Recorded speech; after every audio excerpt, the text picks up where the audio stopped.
En 1649, Spinoza eut accès à un manuscrit qui allait bouleverser profondément sa compréhension du christianisme. Ce manuscrit, c'était une traduction latine d'un texte appelé l'Évangile de Thomas, un évangile qui recèle 114 enseignements directs de Jésus, des enseignements que l'Église déclara hérétiques en 367 après Jésus-Christ. Et quand on découvre ce que cet évangile enseigne, on comprend pourquoi l'Église en avait tellement peur. Parce que cet évangile ne parle pas d'Église, il ne parle pas de salut à travers une institution, il ne parle pas d'intermédiaire entre vous et Dieu, il parle d'illumination directe, de connaissance intérieure, que le royaume de Dieu est en vous, et l'Église ne peut pas contrôler les personnes qui croient ça. Vous êtes-vous déjà demandé pourquoi il n'y a que 4 évangiles dans la Bible? Matthieu, Marc, Luc et Jean. Pourquoi seulement ces 4-là? La réponse officielle de l'Église, c'est que seuls ces 4 sont inspirés par Dieu, mais c'est un mensonge. La vérité, c'est qu'au 2e et 3e siècle après Jésus-Christ, il existait plus de 40 évangiles qui circulaient au sein des communautés chrétiennes. L'évangile de Thomas, l'évangile de Marie-Madeleine, l'évangile de Philippe, l'évangile de Pierre, l'évangile de la vérité. Et ils ont tous été déclarés apocryphes, non inspirés, hérétiques. Et ils ont été systématiquement détruits. Mais pourquoi? Pourquoi l'Église détruirait-elle des évangiles sur Jésus? La réponse est simple. Parce que ces évangiles enseignent des choses qui contredisent le pouvoir de l'Église. Ils enseignent que vous n'avez pas besoin de prêtres, vous n'avez pas besoin de sacrements, vous n'avez pas besoin de confession, vous n'avez pas besoin d'institution, parce que la connaissance de Dieu est en vous. Et quand Spinoza lut l'évangile de Thomas, il réalisa quelque chose de crucial, que le christianisme originel n'était pas une religion organisée, c'était une philosophie de connaissance de soi. Et l'Église a transformé la philosophie en religion pour créer un pouvoir institutionnel, un pouvoir matériel. L'évangile de Thomas commence par une phrase puissante. Voici les enseignements secrets que Jésus le vivant a prononcés et que Didier Jude Thomas a écrits. Enseignement secret, pas public. Secret. Pourquoi? Parce que Jésus enseignait des choses différentes à différents groupes, aux foules. Il parlait en paraboles, à ses disciples proches. Il révélait des significations profondes. Et l'évangile de Thomas contient ces significations profondes, la connaissance ésotérique que Jésus gardait pour ceux qui étaient prêts. Et le premier dit de l'évangile de Thomas est dévastateur pour la doctrine de l'Église. Jésus dit, « Celui qui trouvera l'interprétation de ces paroles ne goûtera pas la mort. » Il ne dit pas « celui qui croira ». Il ne dit pas « celui qui suivra l'Église ». Il dit « celui qui trouvera l'interprétation ». L'interprétation requiert la pensée, elle requiert l'analyse, elle requiert la raison. Et l'Église a toujours enseigné que la foi est supérieure à la raison, que vous devez croire sans questionner. Mais Jésus, selon Thomas, dit l'opposé. Que le salut vient de la compréhension, de l'interprétation correcte, de la connaissance, et la connaissance vient de la raison, pas de l'obéissance aveugle. Spinoza l'a vu clairement. Dans le traité théologico-politique, il a argumenté que la religion devait être rationnelle, que la foi sans la raison est de la superstition et que les textes sacrés doivent être interprétés rationnellement et non dogmatiquement. Et quand il lut l'évangile de Thomas, il trouva Jésus disant exactement cela, que le salut vient de l'interprétation rationnelle des paroles, pas de l'acceptation dogmatique d'une doctrine institutionnelle. Et il y a plus. Le dit 3 de l'évangile de Thomas dit « Si ceux qui vous guident vous disent « Voyez, le royaume est dans le ciel », alors les oiseaux du ciel vous précéderont. S'ils vous disent « Il est dans la mer », alors les poissons vous précéderont. Mais le royaume est à l'intérieur de vous et à l'extérieur de vous. Quand vous vous connaîtrez, vous serez connus. et vous comprendrez que vous êtes les fils du Père vivant. Cela détruit complètement la doctrine de l'Église, parce que l'Église enseigne que le royaume de Dieu est un lieu physique, le ciel après la mort, que vous atteignez par l'obéissance à l'Église. Mais Jésus, selon Thomas, dit que le royaume de Dieu est un état de conscience, qu'il est en vous, et que vous y accédez par la connaissance de soi. Et voici la partie que l'Église déteste le plus. Quand vous vous connaîtrez, vous serez connus. La connaissance de soi est le chemin, pas le rituel, pas le sacrement, pas l'obéissance à une autorité externe, la connaissance interne. Et cela rend l'Église irrelevante. Parce que si le salut vient de la connaissance de soi, vous n'avez pas besoin d'intermédiaire. Vous n'avez pas besoin d'un prêtre vous disant quoi croire. Vous avez besoin de la raison, de la méditation, de l'investigation intérieure. Exactement ce que Spinoza enseignait. Spinoza appelait cela la connaissance intuitive. Le troisième et plus haut type de connaissance, la connaissance qui vient de la compréhension directe de la nature de Dieu à travers la nature de soi-même. Parce que Dieu et la nature sont la même chose. Dieu n'est pas un être séparé dans le ciel. Dieu est la substance unique dont tout est fait, y compris vous. Alors, quand vous connaissez votre propre nature profondément, vous connaissez Dieu, sans intermédiaire, sans Église, directement. Et le dit 70 de l'évangile de Thomas confirme cela. Jésus dit, « Si vous produisez cela en vous, ce que vous avez vous sauvera. Si vous n'avez pas cela en vous, ce que vous n'avez pas en vous vous tuera. » Cela, ce n'est pas la foi externe, ce n'est pas le rituel. C'est quelque chose d'interne. La connaissance, la compréhension, l'illumination. Et si vous avez cela, vous vous sauvez. Si vous ne l'avez pas, rien d'externe ne peut vous sauver. Ni l'Église, ni le sacrement, ni l'obéissance. Seulement ce que vous produisez intérieurement à travers la connaissance. Et voici pourquoi l'Église a banni cet évangile. Parce que si les gens croient ça, l'Église perd son pouvoir. L'Église perd son contrôle. L'Église perd son argent. Parce que toute la structure de pouvoir de l'Église est basée sur le fait d'être un intermédiaire nécessaire entre l'humain et Dieu. Vous avez besoin de l'Église pour être sauvé. Vous avez besoin des sacrements. Vous avez besoin de la confession. Vous avez besoin de la messe. Mais l'Évangile de Thomas dit que vous n'en avez pas besoin, que tout ce dont vous avez besoin est en vous, et vous y accédez à travers la connaissance, pas l'obéissance. Spinoza a appliqué cela radicalement.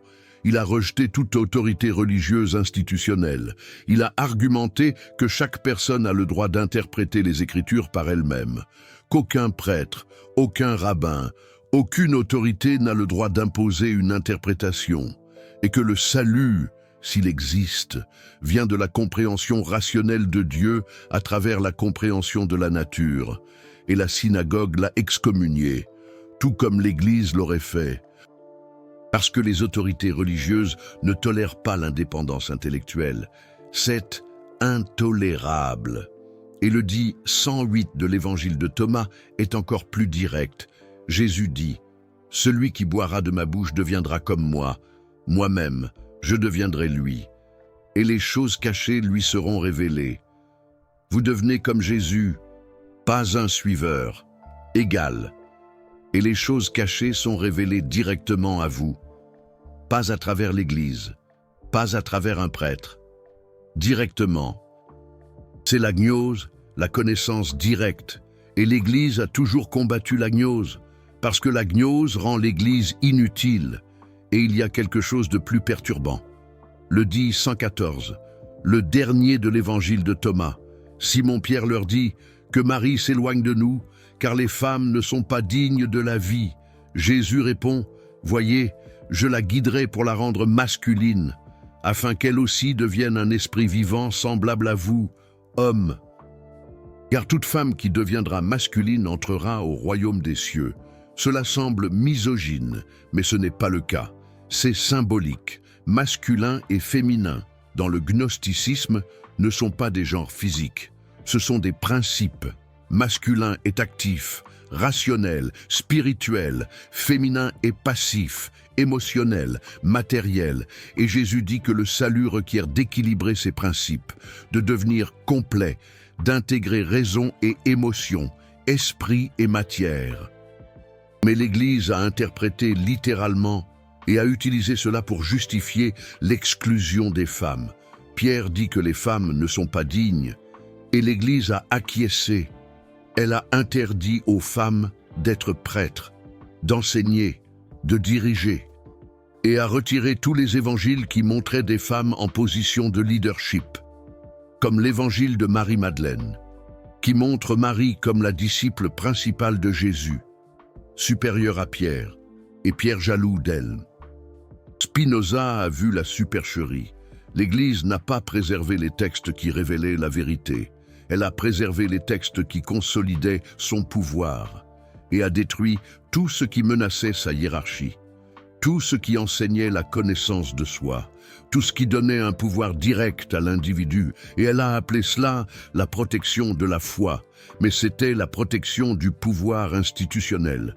Spinoza l'a compris. Et vous pouvez le constater dans l'histoire de la redécouverte de ces évangiles. En 1945, à Nag Hammadi, en Égypte, un paysan a trouvé des jarres enterrées. À l'intérieur des jarres, 52 textes, des évangiles gnostiques, incluant l'évangile de Thomas, des textes qui avaient été cachés au IVe siècle, lorsque l'Église a déclaré la guerre contre le gnosticisme. Des moines qui ont refusé de détruire les textes les ont cachés, espérant qu'un jour, lorsque l'humanité serait prête, ils seraient redécouverts, et ils l'ont été, 1600 ans plus tard. Et lorsque des érudits ont traduit ces textes, ils ont découvert des enseignements de Jésus qui contredisent complètement la doctrine de l'Église, des enseignements sur la réincarnation, sur la divinité intérieure, sur la connaissance directe de Dieu, sur les femmes comme leaders spirituels.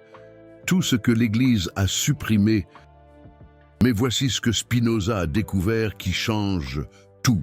Ces textes n'ont pas été supprimés parce qu'ils étaient faux. Ils ont été supprimés parce qu'ils étaient vrais, parce qu'ils révélaient que le christianisme originel était un mouvement de libération spirituelle, pas de contrôle institutionnel. Et l'Église, en s'institutionnalisant, a trahi l'enseignement originel de Jésus. Elle a transformé la libération en prison, la connaissance en dogme, la raison en obéissance aveugle. Spinoza a percé à jour cette imposture. Et il y a plus à propos de l'évangile de Thomas que Spinoza a découvert, qui change complètement la théologie chrétienne. Le dit 2 dit que celui qui cherche ne cesse de chercher jusqu'à ce qu'il trouve, et quand il trouvera, il sera perturbé. Et quand il sera perturbé, il sera émerveillé. Et il régnera sur tout. C'est le processus d'illumination. Une recherche continue. Pas une acceptation passive. Et quand vous trouvez la vérité, elle perturbe d'abord, parce qu'elle contredit ce que vous croyiez. Mais ensuite, elle émerveille, parce qu'elle libère. Et alors vous régnez, non sur les autres, mais sur vous-même, sur vos propres réactions, sur votre propre esprit. Et Spinoza a vécu exactement ce processus. Il a cherché, il a lu des textes interdits, il a questionné les dogmes, et il a trouvé des vérités qui ont perturbé sa communauté, qui l'ont mené à l'excommunication. Mais il n'a pas arrêté, il a continué, et il a été émerveillé par ce qu'il a découvert, que Dieu n'est pas un tyran capricieux, que la moralité n'est pas une obéissance arbitraire, que la liberté vient de la compréhension de la nécessité, et il a régné, pas comme un roi politique, mais comme un maître de lui-même, imperturbable face aux attaques, sérénité face au rejet, libre grâce à la connaissance. Et le dit 5 de l'évangile de Thomas est révolutionnaire. Jésus dit « Connais ce qui est devant ton visage, et ce qui t'est caché te sera révélé, car rien d'occulte ne cessera d'être manifesté. La vérité est devant vous. » Elle a toujours été là. Vous ne la voyez simplement pas, parce que vous êtes conditionné à ne pas la voir. L'Église vous a enseigné à regarder vers le haut, vers un ciel distant, vers une autorité externe. Mais la vérité est ici, dans la nature, en vous. Et quand vous apprenez à voir ce qui est devant votre visage, l'occulte se révèle, pas parce que quelqu'un vous l'a dit, mais parce que vous vous êtes éveillé. Spinoza a construit une philosophie entière basée sur cela. Il a dit « Je ne ris pas, je ne pleure pas, je ne m'indigne pas, j'ai juste comprends ». Parce que la compréhension révèle la nécessité, et la compréhension de la nécessité amène l'acceptation. Pas une résignation passive, mais une acceptation active. Vous voyez pourquoi les choses sont comme elles sont, et à partir de cette vision, vous agissez sagement, pas réactivement, pas émotionnellement, mais rationnellement, et c'est la liberté. Agir selon la raison, pas selon des passions aveugles. Spinoza nous montre le chemin. Et il y a un dit de l'évangile de Thomas que l'Église a délibérément supprimé, parce qu'il révèle la réincarnation. Le dit 11 dit « Ce ciel passera, et ce qui est au-dessus de lui passera. Et les morts ne vivent pas, et les vivants ne mourront pas. Au jour où vous mangiez ce qui est mort, vous le rendiez vivant. Quand vous serez dans la lumière, que ferez-vous?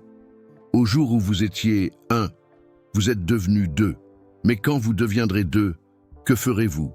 Cela parle de cycle d'existence, d'état de conscience, que vous avez déjà existé et que vous existerez à nouveau. Mais pas comme un corps physique, mais comme une conscience qui passe par des états. Et Spinoza croyait en l'éternité de l'esprit, pas l'immortalité personnelle, mais l'éternité de l'aspect rationnel de la conscience. Il disait « Nous sentons et expérimentons que nous sommes éternels, pas que le corps continue, mais que la partie de vous qui comprend les vérités éternelles participe à l'éternité, parce que la vérité est éternelle. Et quand vous connaissez la vérité, vous devenez une partie d'elle. Et c'est ça l'immortalité réelle. Pas un corps ressuscité, mais une conscience qui a compris et s'est fondue avec la vérité éternelle. » Spinoza, un guide vers l'éternité, et le dit 13 de l'évangile de Thomas, montre que Jésus avait des enseignements secrets qu'il ne partageait pas publiquement. Jésus demande aux disciples « Comparez-moi, dites avec qui je suis semblable ?» Pierre dit « Tu es comme un ange juste ». Matthieu dit « Tu es comme un philosophe sage ». Thomas dit « Maître, ma bouche est totalement incapable de dire avec qui tu es semblable. » Jésus dit « Je ne suis pas ton maître. Parce que tu as bu, tu t'es enivré de la source jaillissante que j'ai mesurée. » Et il prit Thomas, s'éloigna et lui dit 3 mots. Quand Thomas retourna vers les compagnons, ils demandèrent « Qu'est-ce que Jésus t'a dit ?» Thomas répondit « Si je vous disais un des mots qu'il m'a dit. Vous prendriez des pierres et vous me lapideriez, et le feu sortirait des pierres et vous consumerait. » 3 mots secrets qui ne pouvaient pas être révélés, parce qu'ils tueraient celui qui les écouterait sans être prêt, pas physiquement, mais psychologiquement. Ils détruiraient des croyances fondamentales, et la personne réagirait avec violence. Elle lapiderait le messager, mais dans le processus, elle serait consumée par le feu.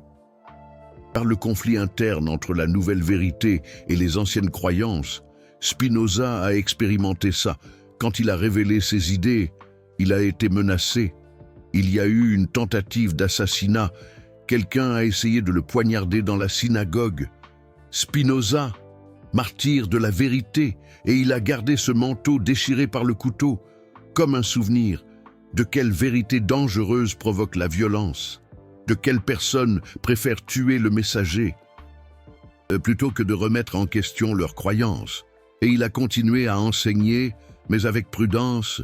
Il a publié le traité théologico-politique anonymement, parce qu'il savait que la vérité a son heure, et la révéler avant l'heure crée un martyr, pas un maître, et le dit 22 de l'évangile de Thomas est profond sur l'intégration des opposés.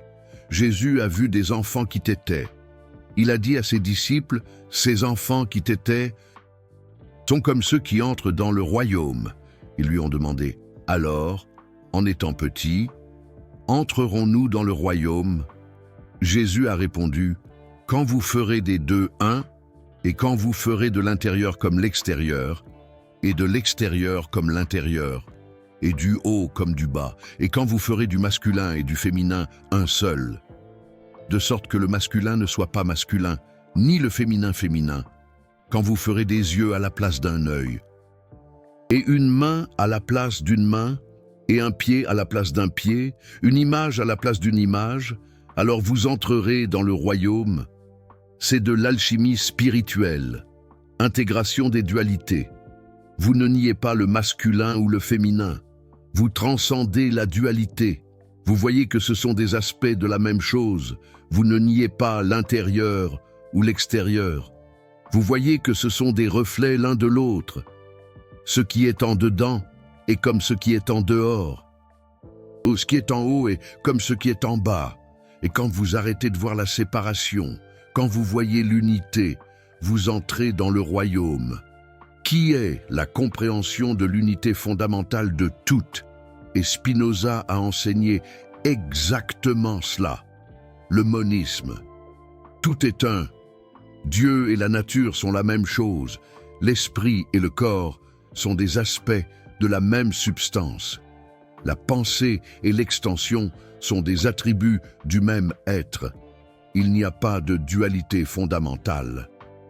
Seulement une apparence de séparation, causée par une perspective limitée.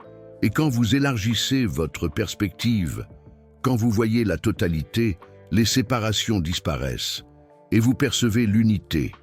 Et c'est l'illumination. Et le dit 29 de l'évangile de Thomas est perturbant pour l'Église, parce qu'il nie la nécessité de l'incarnation divine. Jésus dit, « Si la chair est venue à l'existence à cause de l'esprit, c'est une merveille. Mais si l'esprit est venu à l'existence à cause du corps, c'est une merveille des merveilles. Mais je m'émerveille de la façon dont cette grande richesse a fait sa demeure dans cette pauvreté. Le corps n'est pas une prison. Ce n'est pas le mal, ce n'est pas un péché, c'est un mystère, c'est une merveille. Comment l'esprit infini habite-t-il une forme finie? Comment l'éternité s'exprime-t-elle dans le temps? Et comment la conscience illimitée fonctionne-t-elle à travers un organisme limité? C'est une merveille des merveilles, et Spinoza a exploré cela philosophiquement. Le problème corps-esprit. Comment la substance pensante et la substance étendue interagissent-elles? Sa réponse, elles n'interagissent pas. Ce sont des aspects de la même chose, le parallélisme psychophysique. Pour chaque état mental, il y a un état corporel correspondant, non pas parce que l'un cause l'autre, mais parce que ce sont deux aspects de la même modification de la substance unique. Et cela résout le problème. Il n'y a pas d'interaction mystérieuse. Il y a une identité fondamentale. Et le dit 42 de l'évangile de Thomas est le plus court et le plus profond. Jésus dit « Devenez des passants ». 2 mots, « Devenez des passants ». Ne vous attachez pas. Passez, à travers les idées, à travers les croyances, à travers les identités, à travers les émotions. Ne vous identifiez à rien de permanent, parce que tout est transitoire. Et quand vous vous identifiez à ce qui est transitoire, vous souffrez quand cela passe. Mais quand vous devenez un passant, quand vous observez sans vous attacher, vous êtes libre. Spinoza appelait cela sub specie aeternitatis, voir les choses sous l'aspect de l'éternité, ne pas s'attacher au moment, à l'ego, à la circonstance, mais voir tout comme une partie de la totalité éternelle. Et de cette perspective, rien ne perturbe, parce que vous comprenez la nécessité, vous voyez que tout est comme il doit être, compte tenu des causes antérieures. Et l'acceptation de cette nécessité est la liberté. Non pas parce que vous pouvez changer, mais parce que vous comprenez, et la compréhension apporte la paix. Et le dit 50 de l'évangile de Thomas enseigne la gnose directe. Jésus a dit, si l'on vous demande d'où vous venez, dites-leur, nous venons de la lumière, du lieu où la lumière est venue à l'existence par elle-même.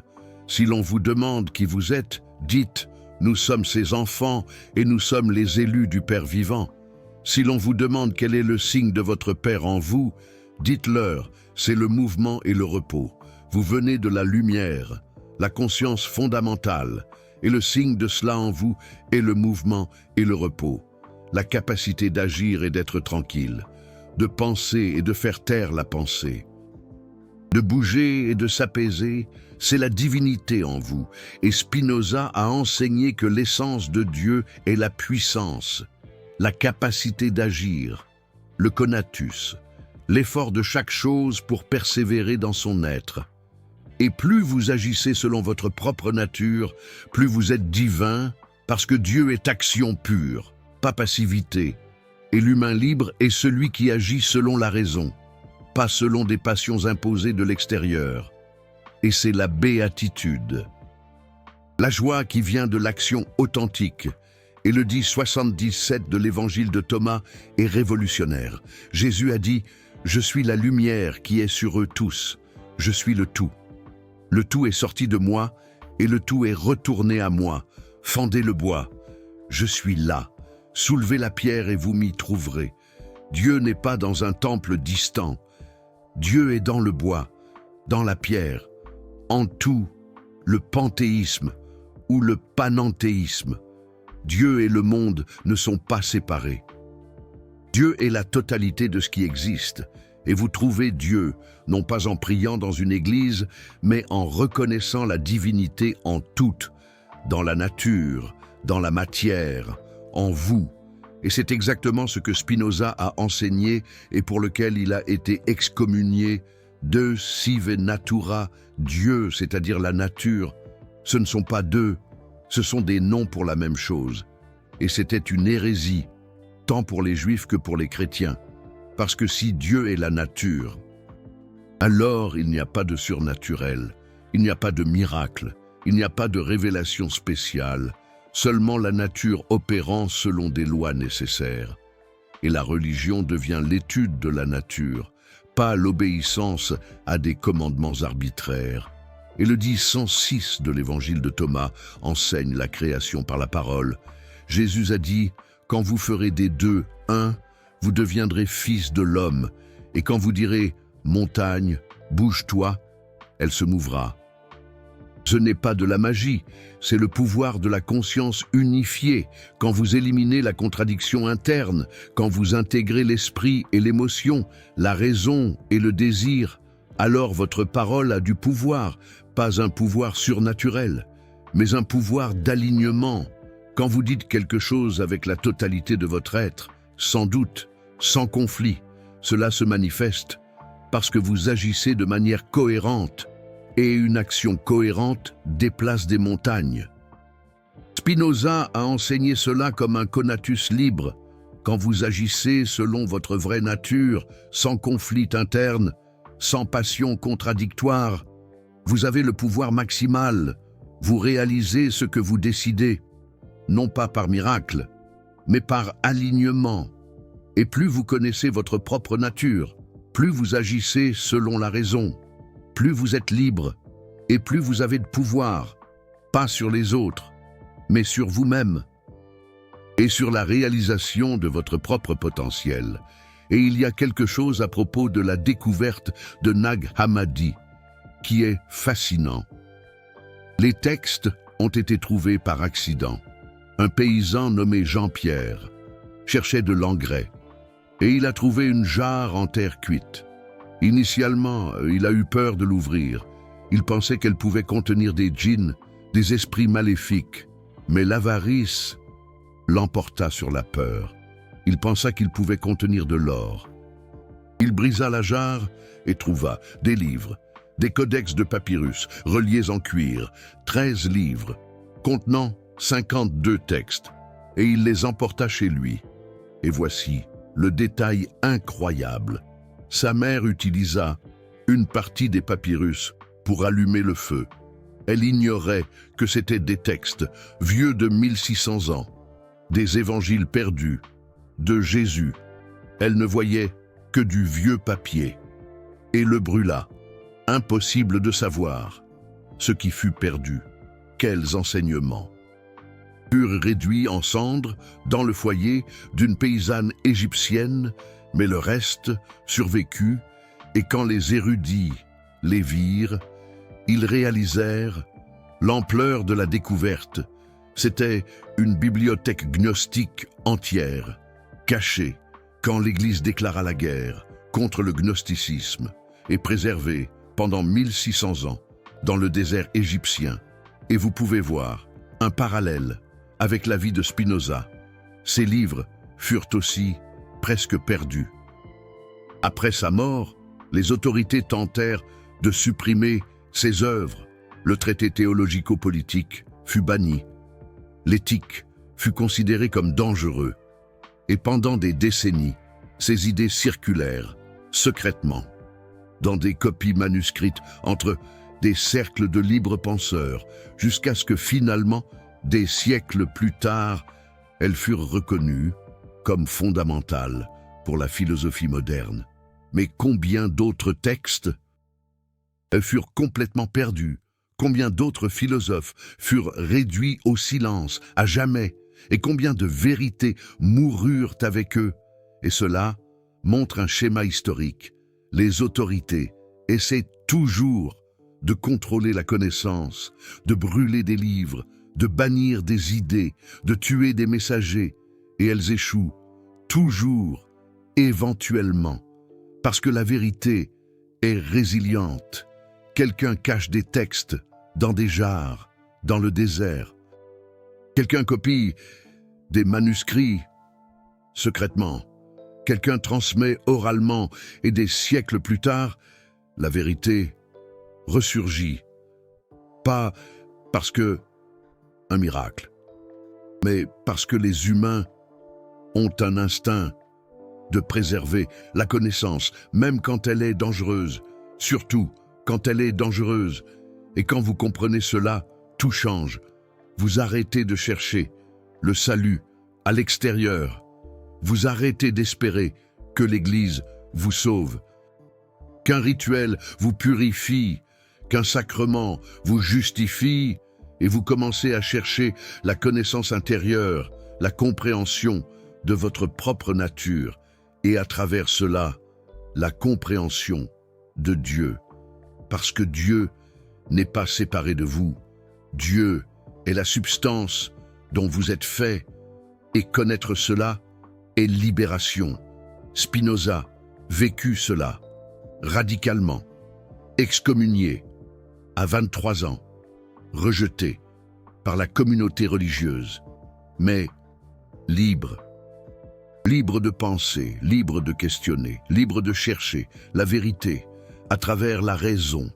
Et il produisit une œuvre philosophique qui changea le monde occidental, l'éthique, le traité théologico-politique, le traité de la correction de l'intellect, des œuvres qui enseignent que Dieu est nature, que la morale vient de la raison, que la liberté vient de la connaissance.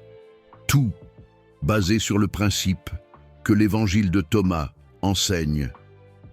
Que le royaume est à l'intérieur de vous, et il y a un autre évangile que l'Église a banni, l'évangile de Marie-Madeleine, découvert en 1896 en Égypte, un évangile où Marie-Madeleine enseigne aux apôtres après la mort de Jésus. Et Pierre se met en colère. Il dit: « Est-il possible que le Maître ait conversé avec une femme sans notre connaissance et non ouvertement? Devons-nous tous changer d'avis et l'écouter?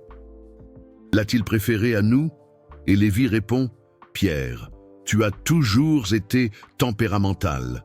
Maintenant, je te vois rivaliser avec une femme, comme si elles étaient des adversaires. Mais si le Sauveur l'a rendue digne, qui es-tu pour la rejeter? Certainement, le Sauveur la connaît bien.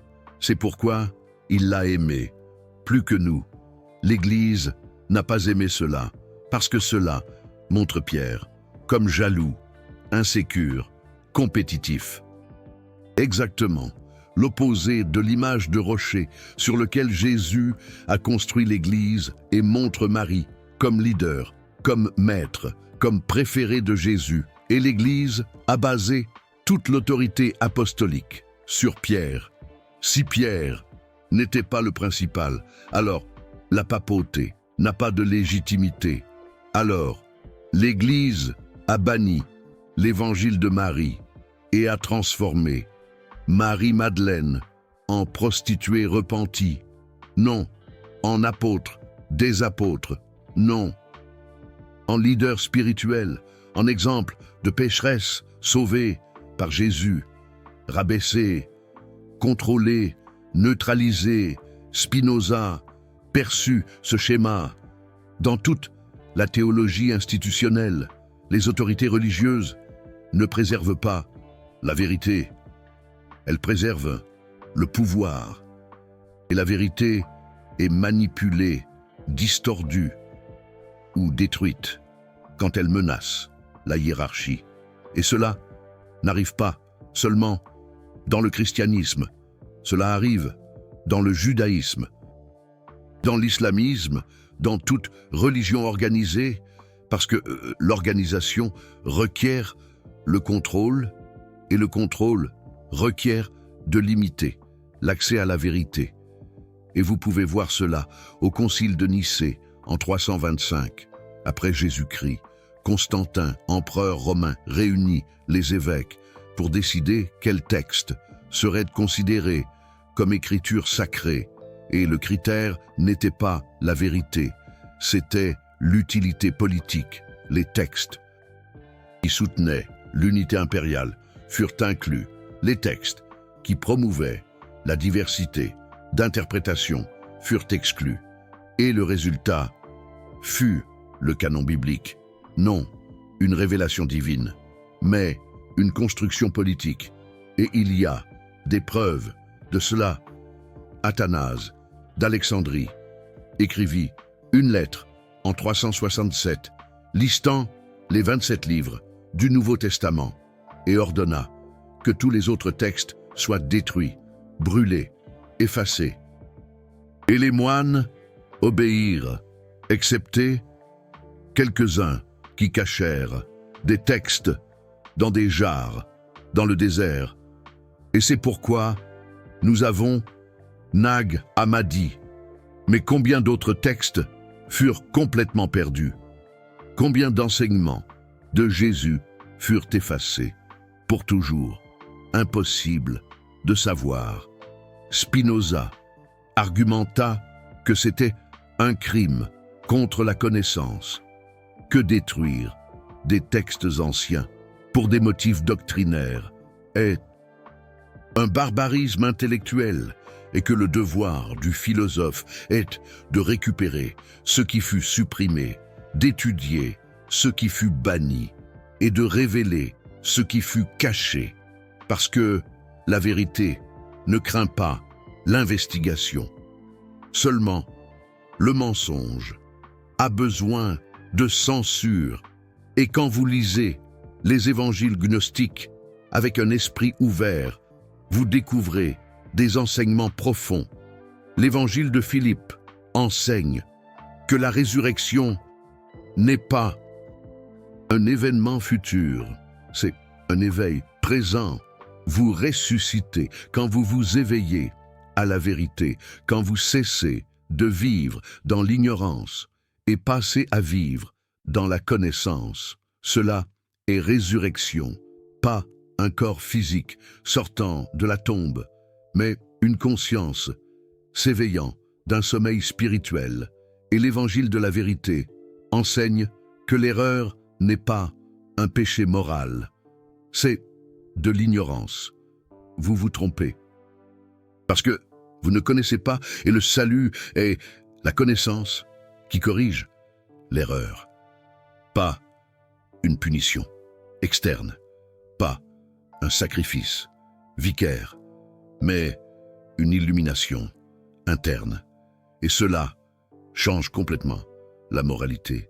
Parce que si le péché est ignorance, alors la solution n'est pas l'obéissance, c'est l'éducation.